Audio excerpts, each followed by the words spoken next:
Anthony Edwards and Kevin Durant.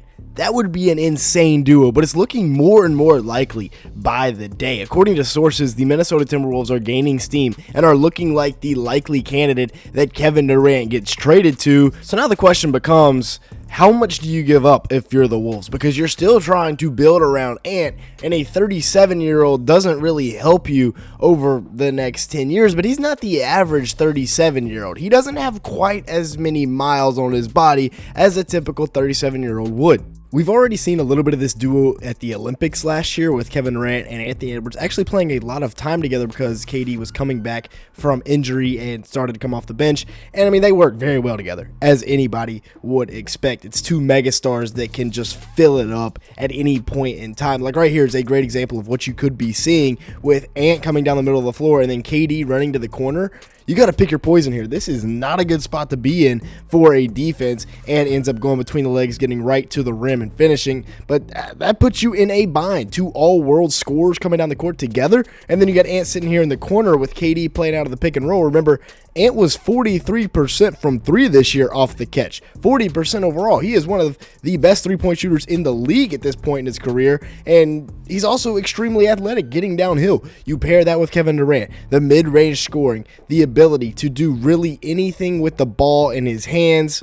Yes, he's going to be 37 next year, but he's coming off of a year averaging 26.5 points, 6 rebounds, 4.2 assists, and still being a factor defensively.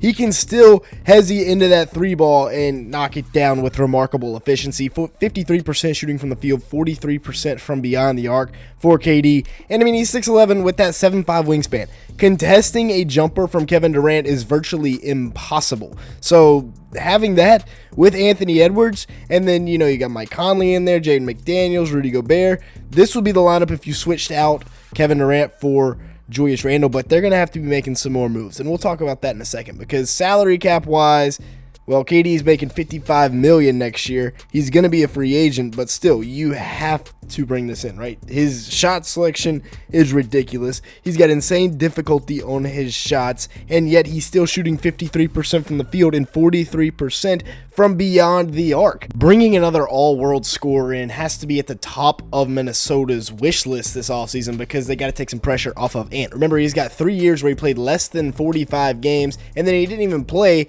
in 2019-2020, so that's about 2.5 seasons off what you would normally expect mileage-wise, so maybe he's about 35 legs-wise. If you talk about Anthony Edwards, you're talking about now one of the best scorers in the league. Remember when he did that to KD? Yeah, KD probably does too. He averaged 27.6 points per game, 5.7 rebounds, 4.5 assists, and 1.2 steals per game this year, while, like we said, developing into one of the best three-point shooters in the NBA. 45% from the field and 40% from three on about 10 attempts per game is ridiculous efficiency. And really, in the Western Conference Finals, his supporting cast, they were there. Maybe Naz Reid, not as much, probably not Rudy Gobert, but the supporting cast was there. And versus OKC, Ant kind of underperformed. 23 points a game, 7.5 rebounds, 4.5 assists in 37 minutes, but the efficiency was just not at all where it should have been. 47% from the field is cool. 28% from three on 8 attempts, that's unacceptable from your superstar, and it feels like he was getting, falling in love with the three ball a little bit too much. Heck, he shot 62% or 63% from 2-point range, and he couldn't get a three to fall, yet he continued to chuck up 8 threes per game. I know it's a big part of his shot diet, but he's at his best when he gets downhill. Here are the other players in the NBA with 10 or more three-point attempts per game. You see 2 Hornets on there. That's probably why we're so dysfunctional. But then you add Anthony Edwards. He makes the 5th. There were 5 guys that took 10 or more three-point attempts per game. Tatum shot 34%. He needs to take less. He needs to get downhill more. Same thing with LaMelo Ball. 34% from 3 on 11 attempts. Unacceptable. Brandon Miller, 36% on 11 attempts. Small sample size, but that's still very good. And then Steph Curry, the best of the best. 40% on 11.2 attempts per game. And then you got Ant. 40% on 1 less attempt per game, but still, that is extremely impressive for Anthony Edwards, a guy that was known as a slasher coming in. So now you have the three-point prowess of Anthony Edwards and the mid-range dominance of Kevin Durant paired up. And that's, pick your poison. Like we talked about earlier in that clip from the Olympics. Which one do you want to guard? Because if he swings it to the next guy, the double's not going to be able to get there quick enough. Anthony Edwards can also score from the mid-range. He can also get to the rim. But, that's more Kevin Durant's specialty, whereas Kevin Durant can also shoot the three ball when he needs to. This is a really good duo. We've seen it work before, like we talked about at the Olympics, and I think the Wolves would be crazy not to go out and get KD. You can throw him Julius Randle and then some future picks, because yes, he's 37 years old. He does not have nearly the value he used to, and you have some picks to throw out there. You have control of a lot of your future first-round picks, and while you don't want to mortgage those, you have a young core of Rob, Terrence, and Jalen Clark. If you can get away without trading any of those guys, you'd be more than willing to give up future firsts to bring in a guy like Kevin Durant. Julius Randle was really good for them last year. I don't want to downplay that. He was exceptional. Almost 19 points a game, 7 rebounds, 4.7 assists. Was really everything they needed him to be, getting back from that cat trade because they had to dodge the luxury tax in the second apron. He shot 49% from the field and 34% from three. In the playoffs, he averaged 17.5 points, 6 rebounds, 3 assists, and was one of their better players for a majority of those games, and was their best player at times. He shot 48% from the field and 48% from three in the Western Conference Finals. They were 25-8 over the last 33 games of the regular season and playoffs before the Western Conference Finals, and that's the maximum extension he can get. That's the projected contract for Julius Randle, and I don't know if the Wolves really want to pay that.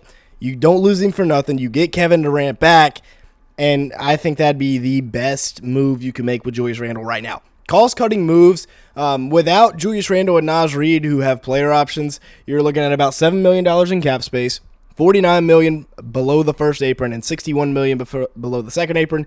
You have 2 first-round picks essentially at 31, and like I said, that's without those 2 guys on the books. Naz Reid, you got to bring back.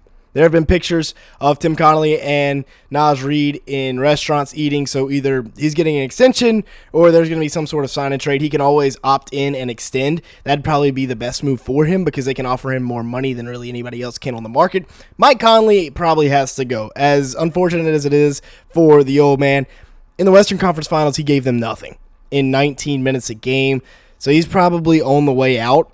He shot 21% from the field in the Western Conference Finals and 29% from three, and they can use the money they're paying him elsewhere much more efficiently, right? He's getting paid $11 million next year, and yes, it's only a one-year deal, but still, you can use that money elsewhere, especially when you're talking about like bringing in Kevin Durant. That $11 million can be very useful when dodging the luxury tax, and then also, you have a guy that is more than capable of playing point guard. He showed this to you last year when he got opportunities, and that is Rob Dillingham, the number 8 overall pick in last year's draft.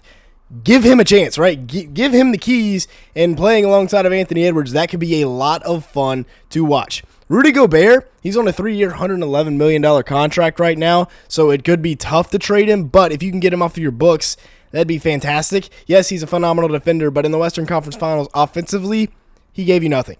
6 points, 6 rebounds, and a block for a guy making over $30 million a year. And yes, they've built their defense around him, but what good is a regular season defense when it doesn't win anything in the playoffs, right? Yes, they've gone to the Western Conference Finals 2 years in a row, but let's face it, they had a really easy path this year. Now, as for Anthony Edwards and Kevin Durant, that would be a fantastic duo. I think if you're the Wolves, you have to go out and do whatever you can to make this happen. Y'all let me know your thoughts down in the comment section below, though. With that being said, that's going to be it for today's video. Thanks so much for watching. Make sure to hit the like button, leave me a comment down below, and hit that subscribe button if you did enjoy at any point. And with all that being said, thanks so much for watching today's video.